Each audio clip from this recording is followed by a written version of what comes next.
All right, for today's lesson, before we get started, two things. There is going to be a quiz on Friday next week. Not this week, next week. That's May 29th, electricity quiz. And that's going to be going back to static electricity, all right? So if you've been keeping up with the work, that's kind of what you're going to be seeing on this quiz, plus the stuff that we'll be covering this week and into next week, just a bit. Now, the other thing is today I'm also going to start to reveal to you what your assignment's going to be for this electricity unit. So there's a quiz and this assignment. Now it's nothing too crazy, but it is going to get you to start building a circuit using this Tinkercad circuit builder. So if you have not looked at that yet, and this is something I wanted you to do on Friday last week, please make sure that you can get in there and log in, and let me know if you cannot get in there, because I want you to start thinking about a circuit that you're going to make and completing this assignment. Now, back on Wednesday, I asked you to play around and recall what happens when we start adding in loads in series. That means one after the other, so they all share the same pathway. And I want you to compare that to what happens when we add batteries or power sources in series. Again, back to back. What I'm hoping you notice is this. When we start adding in loads in series, what starts to happen is that the overall resistance in that circuit starts to increase, because again, there's just more places where current is slowed down on its way back to the battery. As a result, we start to notice a drop in the current flow. Now, in terms of the overall voltage provided in that circuit, that does not change, because whatever battery or batteries that are there providing the current and voltage in that circuit, they don't change how much voltage they've got. When it comes to adding batteries in series, we start to notice other changes, and that's us adding batteries in a line or in a row. And we start to notice this. With every single battery that we add, we start to notice that the voltage also increases. And the second thing is as we increase voltage, the overall current flowing in that circuit also increases. That's what we end up having when we start adding in batteries or power sources in series. The other thing was this. Well, what happens then when we start adding in loads, not in series, but in parallel? And what I'm hoping you notice there is that because we start to have more than one pathway for current to flow, that gives more options for current to flow around the circuit and back to the battery. As a result, we start to notice that the overall resistance in that circuit actually starts to decrease, simply because there's more pathways for the current to flow to get back to the other side of that battery. Similarly, the overall current also tends to increase because, again, the more pathways for current to flow, the more current is actually able to flow through that circuit. Now, there's more to it than that, but I want you to sort of think about that in terms of adding more and more devices or loads in parallel. And one of the things you can think about is our outlets. Every time you plug in something into an outlet and then you plug in a second thing to that outlet, you've actually added a second load in parallel. Now, if you end up having those splitters or power bars that give you 6, 8, 10 different plugs off of one outlet, that allows you then to basically connect 6, 8, or 10 devices or loads in parallel. And if you've ever plugged in too many devices into a single outlet, what ends up happening is you've drawn so much current and have so much current flowing through that one outlet that your house, if you've got a fuse or a circuit breaker in your house, it might be enough to trip it because you've got too much current flowing through that outlet. And that's kind of what we're seeing here with adding in too many loads in parallel.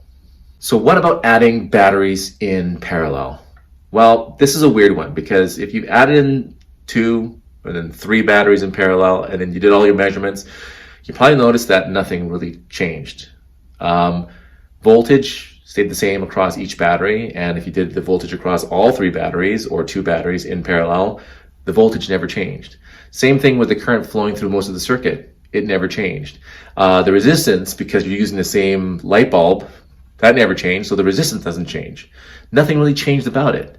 However, if you took a closer look at the current flow just beside each battery, you notice that all 3 batteries sort of chip in to the overall current flow in that circuit. That means that by connecting up batteries or power sources in parallel, you increase what they call the output, the overall output of that collection of batteries or power sources. And when we're coming to batteries, that basically allows you to have those batteries sort of last longer because they're all sort of sharing the responsibility of pushing out current to the rest of the circuit. That's the big benefit about putting batteries in parallel. You basically allow the batteries to last longer because there's just more of them to do the work. In listening to what we just talked about, if you're still kind of confused about batteries in parallel or in series, or loads in parallel or in series, you're not quite sure where we're getting those ideas from, I encourage you to take a look at the second video I posted up in Google Classroom today. It's kind of the repeat of the entire assignment that we did on Wednesday and allows you to see those trends. If you didn't get a chance to do it, or if you tried doing it and it didn't make sense, I really try to re-explain it to you again, and hopefully that will help clear up anything that you have in terms of confusion about series and parallel circuits, and what are the characteristics of hooking different things up in series or in parallel. All right, so check that out if you're having problems with this, and then come back and follow in with the rest of the lesson. All right, so for today's lesson, what we've really been working up to is this relationship between voltage, current, and resistance. We've started noticing some patterns here when we start playing around with adding batteries in series or putting in loads in parallel, and we're starting to notice that voltage, current, and resistance sort of impact each other. By changing one, another one changes. If we hold the resistance the same and we start messing around with voltage, then current starts changing. If we change the resistance, we start noticing the impact that it has on stuff like current.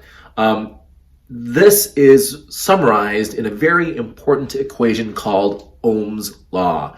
That's right, ohms, the same unit that we use to measure resistance. This was an actual person, and he discovered the relationship between resistance, voltage, and current, and we call it Ohm's law.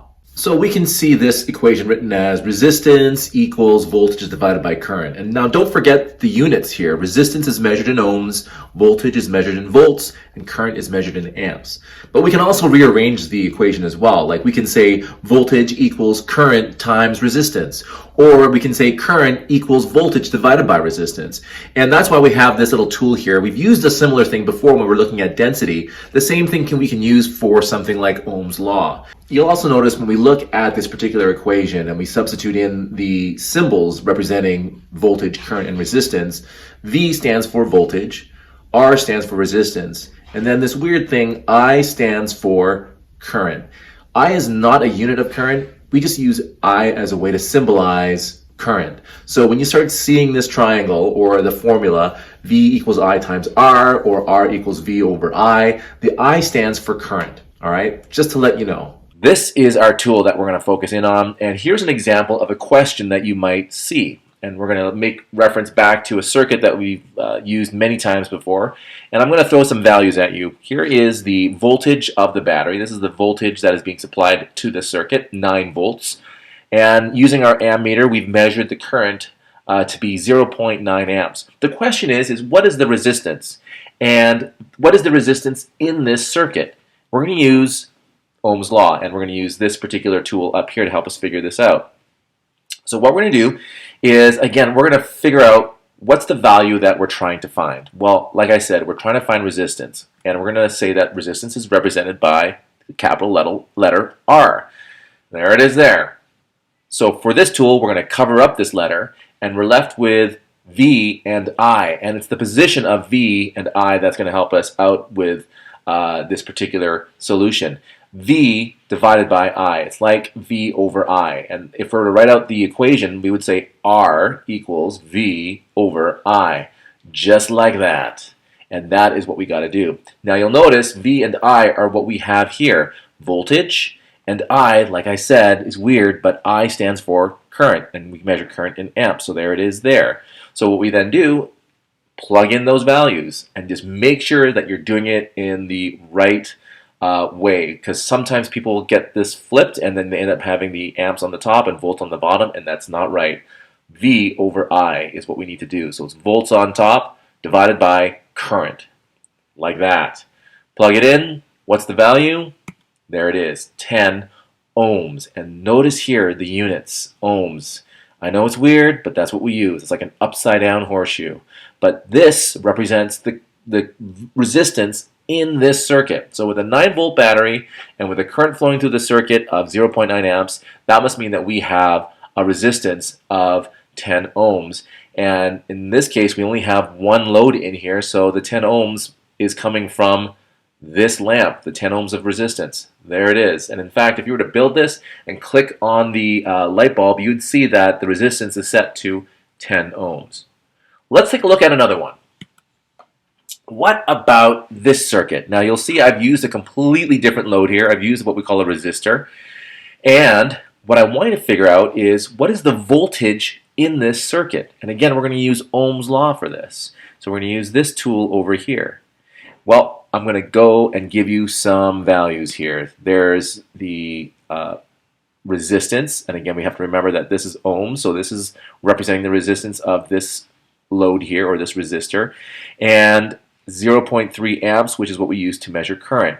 Now, like I said, we want to find voltage, so if we're going to do that, we need to cover up on this triangle here the V, because V is what we use to represent voltage. Cover that up, and we have an I and an R. Now again, don't forget, I stands for current and R stands for resistance. But this time they are side by side. So this is us multiplying I and R together, and that should give us voltage, is what we've covered up here. So writing it out, V equals I times R. There it is. Next, let's plug in these values. So I, like we said, is current, and the current is there, 0.3 amps. Resistance is R, and that's the 40 ohms there. We write it out like this and complete the calculation. And again, don't forget your units. This is about voltage, so it comes out as being 12 volts. That is the voltage of this battery. And if we were to click on this, you would see that the voltage I've set to 12 volts for this battery. So that's how we use Ohm's law to try to figure out these different values in a given circuit. Okay, so for today, two things. There is some practice questions that will ask you to use and apply Ohm's law, so you'll be doing some calculations. And the second thing is, again, I'm going to direct you back to that Tinkercad circuit builder, and I want you to try to build a simple circuit, something that works, to get you using the tools, to have you run a circuit in a simulation. And I'm going to sort of unveil some of the parts that you will have in there and see if you can incorporate it. Again, I just want to see if you can complete a circuit on Tinkercad Circuit Builder. Again, we're working our way up to the bigger assignment that will be due sometime at the end of next week. No, even after that. Yeah, after that. So, two things. Practice Ohm's law. Build a circuit on Tinkercad Circuit Builder. I will put the links in Google Classroom. Let me know if you have any questions.